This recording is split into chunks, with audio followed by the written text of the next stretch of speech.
thank you again for taking your time to do this. I really do appreciate it. Thank you. Happy to be here. Yeah, no, I'm very excited about Gentry Chau versus the Underworld for like numerous reasons. What attracted you to the project? Oh man. So I demoed for the project way back in 2022, like the very beginning of 2022. And when I got the creative brief for it, I loved the art style. I loved all the mythology that was going to be in it.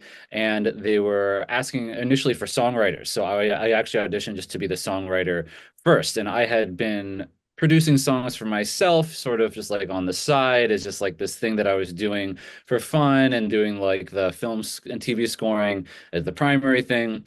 And then occasionally I would write a song for a show I'd be working on, but usually it was like sort of a side thing in addition to the scoring duties. And so when I saw this brief come in and I read the style of music that they wanted, you know, a lot of times I'm like, oh, there's a decent amount of people in town who I think would be good at this. I'm happy to be included in the list, but for this one, I was like, oh no, this one is mine. This was the one that I feel like the creative brief was speaking directly towards my soul, and so yeah, they were asking for basically this combination of Korean hip hop, trap, K-pop with horror scores, with a little bit of traditional Chinese instrumentation thrown in. And so I did nothing else for like 6 weeks. I just wrote like one song as my demo and just like really, really fine-tuned it. And was like, this is my shot. This is my swing.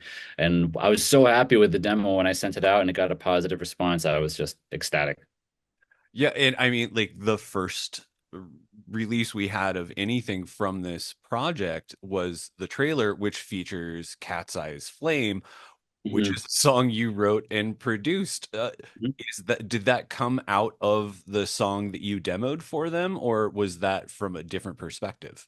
No, that was actually different. The song that I demoed with is actually in the second episode. There's a sequence in a hallway with a bunch of flickering lights and some monsters chasing Gentry that you'll see in the second episode. That's actually based on the demo that I originally wrote for the show.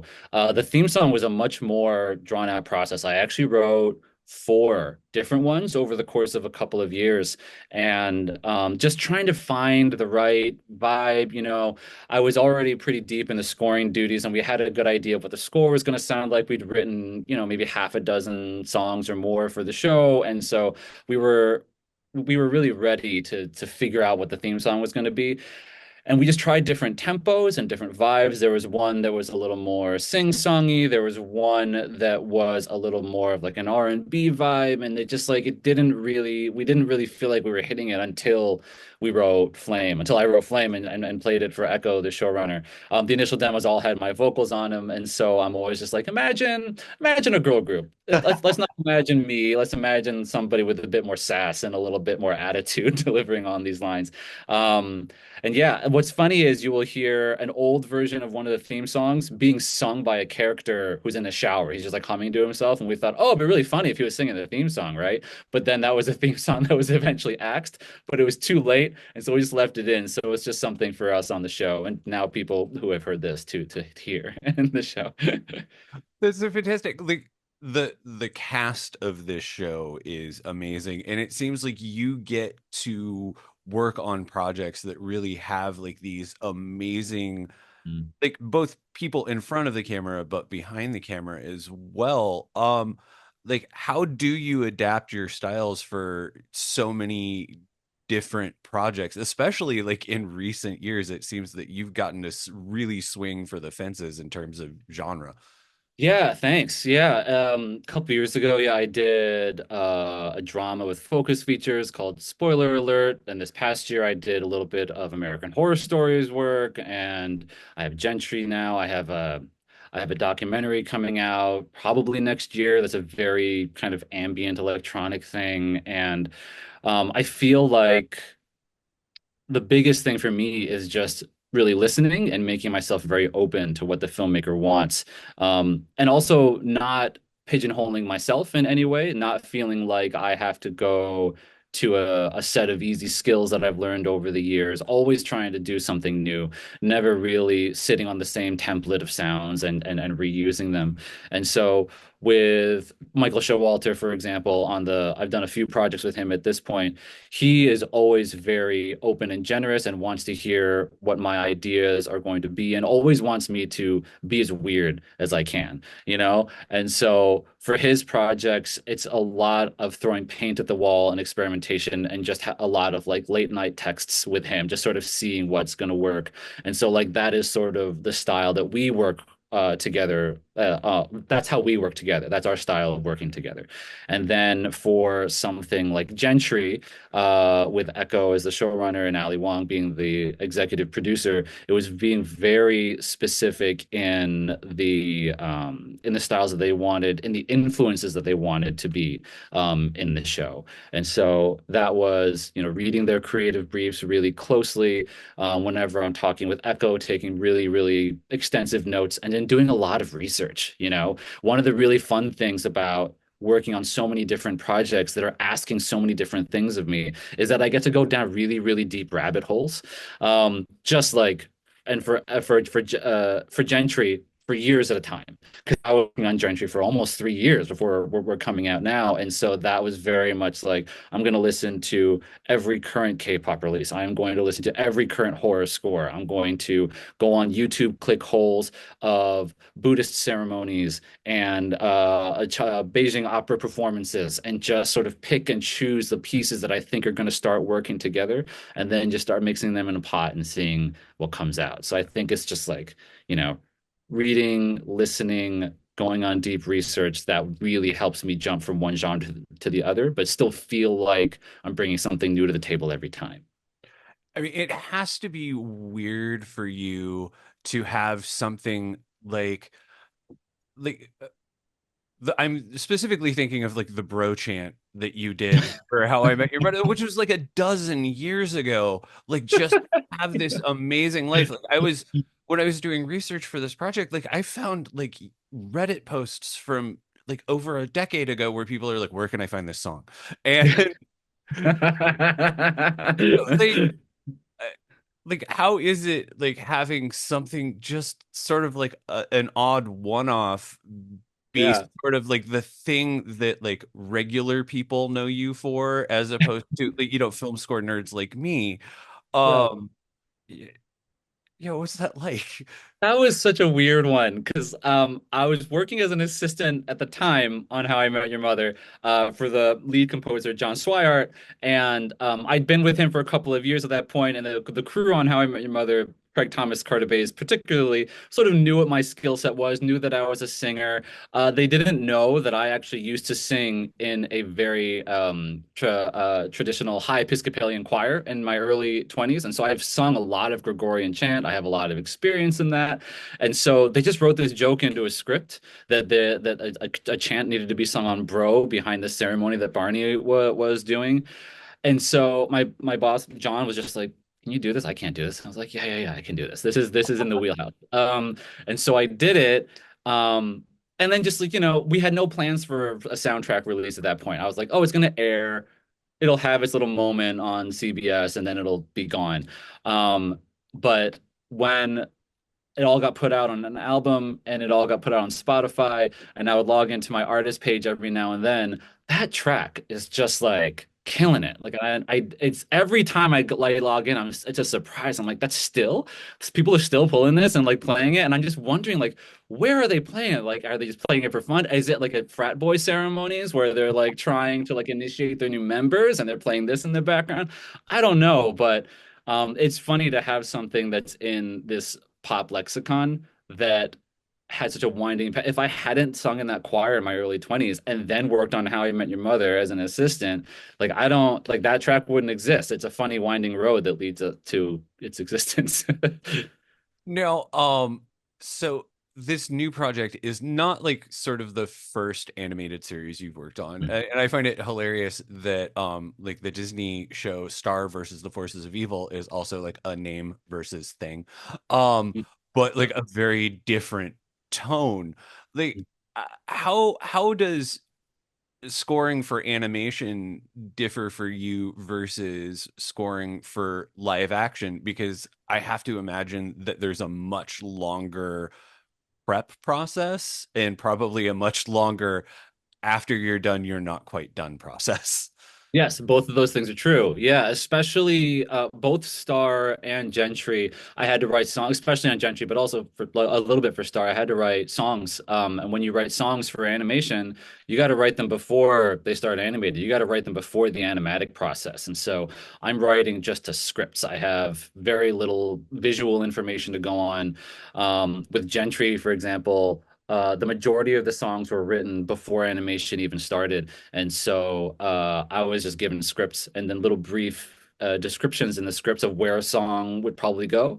And then I would design the structure of the song around where I thought there would be beats where lyrics could come through in between lines. Because I don't really want lyrics to happen at the same time as the lines. And so I would say, okay, there's like 8 or 9 lines here, and then there's a little bit of an action break. I'm going to have the intro for the song go under those 8 or 9 lines, and then I'm going to write a verse or a pre-chorus that can really fit under this action beat. Then wait another bit, and then come back with a chorus. That sort of planning. Similarly for Star, when I would have a song for that, I would just get a little paragraph in a script, and I just have to sort of go and figure that out.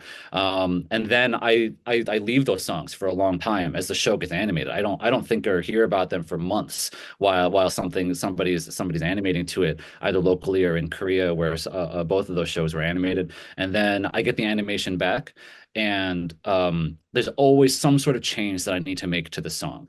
For the most part, the notes that I've given them and the direction that we've all given them are pretty much honored. But sometimes a beat doesn't line up quite right. Sometimes the hook isn't really where I want it to land, and so then I go in and then I readjust the song again, and then that goes back to editorial and animation, and that gets laid in. And then I don't think about it again for a while. And then at the very end of the process, when everything has been finalized, then we have to record the actual vocal artist who's going to be on it. And then I open everything up, and then I sort of tailor it to what that vocal is going to be like. A lot of the times I write the song before knowing who's going to sing it at the end. And so, and then if it's a rapper, I'll add a little bit more rap. If it's somebody who leans away from that or is maybe a bit more of a crooner, I will tweak the vocal in that way. So yeah, it's a long process going through animation sometimes, and being really in the thick of the storytelling process like that. It's so rewarding in the end, though, when you've had this song that you've seen go through all of these evolutions over a couple of years, and you have the singer come in and realize it, and that's it's an amazing experience seeing that come together. That just sounds so wonderful. But what I also love is sort of the idea that like I've talked to so many composers about the idea of like having to like work a score in and out of various needle drops for Mm. different movies and television shows, and it's you get to craft your own needle drops and then make everything work around those as well, which I feel like has to be a challenge as well as a joy. Yeah, absolutely. Yeah, when we were designing this score, I was taking a lot of inspiration from composers like Labyrinth, who does Euphoria, or even farther back, like Alan Menken and Beauty and the Beast and that sort of thing, where these composers are doing both the songs and the score for these projects, and they can kind of create this musical landscape that they can lead you through. And that was very much the goal for Gentry as well, in that the score and the songs can't really exist without each other, because there are elements of the songs that are in the score, and the songs themselves pull from the same sound palette as the score. So it really feels like this one big cohesive musical landscape. For an example, there's a melody that I bring back every time that Gentry is sort of searching for her family or mourning the loss of certain family members. That's sort of an undercurring theme for the whole show, is her looking for belonging, her seeking for belonging. And that melody comes back throughout the whole series. And then in the season finale, that melody is actually the hook of the song that plays that closes out the whole season. And so I've been planting this seed for 13 episodes. And then when you get to this big emotional climax, the song is Silhouette by Ray Brown. And he does a phenomenal job. He has this lovely tenor voice, and he just soars over the song. So that was one way where I was being both manipulating the needle drops, manipulating the score in a way that I thought would be really satisfying, both for me as the composer and for the listener. Somebody who's really been paying attention to the themes of the show, or is they're going to feel this big release when the song comes in the season finale. So yeah, I loved that, having that amount of storytelling control, I guess you could say, and being able to plant those seeds was, yeah, a dream, really. This is getting a double LP soundtrack Mhm. with vinyl release, and Mhm. this isn't the first vinyl release you've had of your music. I'm curious as to like how that feels for you having like a physical object as opposed to just, files on a Spotify server somewhere. Yeah, absolutely. First of all, I've seen the artwork for the Gentry vinyl release. It's wild. It's wild. Mondo did not rest on their laurels with this one, so I'm really excited for people to see it. Both of my vinyl releases, my other vinyl releases for a show called Panic that was on Amazon, that I scored with Isabella Summers from Florence and the Machine, and this one, Gentry, as well, are my vinyl releases, and they're both electronic scores, which for me is a little weird, just because my memory of vinyls growing up is listening to my parents' old like Mary Poppins vinyls or Sound of Music vinyls, these very orchestral, lush pieces of music. They had all of these old Tchaikovsky recordings on vinyl. That's the sort of thing that my parents had on vinyl. And so I have this association with it that's very analog, very microphones in a room, very tactile, right? And so the score for Panic, the score for Gentry are very much in the box synthesizer based scores. The songs obviously have singers coming in. The score has a lot of live musicians, a lot of guzheng on it. There's a lot of there's some guitar playing. There's some lovely flute playing, Chinese flute DC playing, and so there's a lot of analog elements to the Gentry score. But it's primarily an electronic score. And so for me, listening to that coming out of this very analog format and hearing the fuzziness and like the sounds of the record pop. I've heard the test pressings for the Gentry one, so I've listened to them a bunch of times already.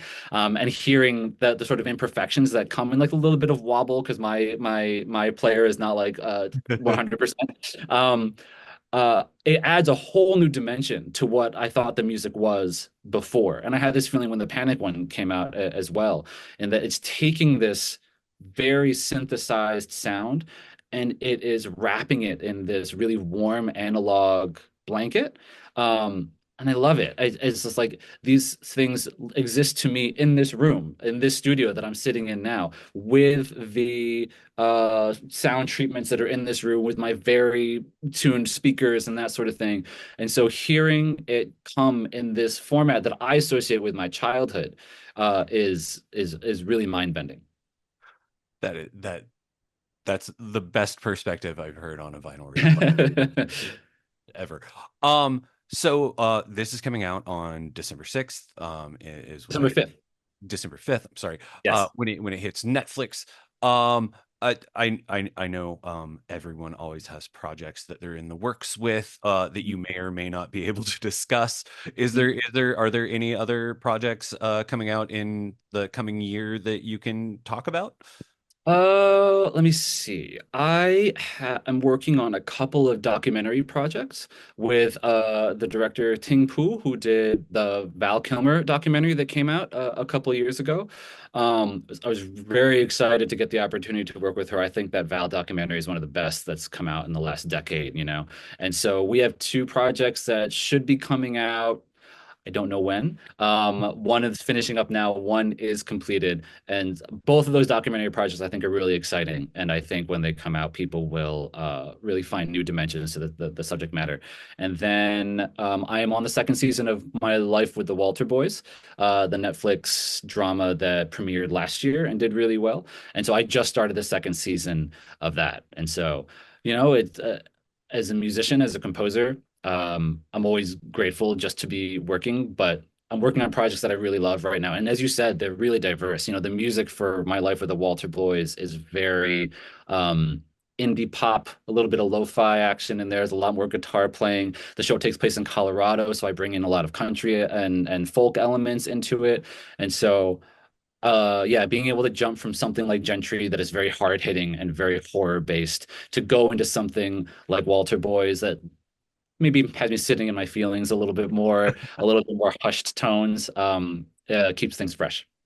Wonderful. Well, Brian H. Kim, I want to thank you so much for taking time out of your day to talk to me. This has been a delight, and I cannot wait for everyone to see this show. Thank you so much, Nick. This was really fun. I can't wait to. Thank you so much.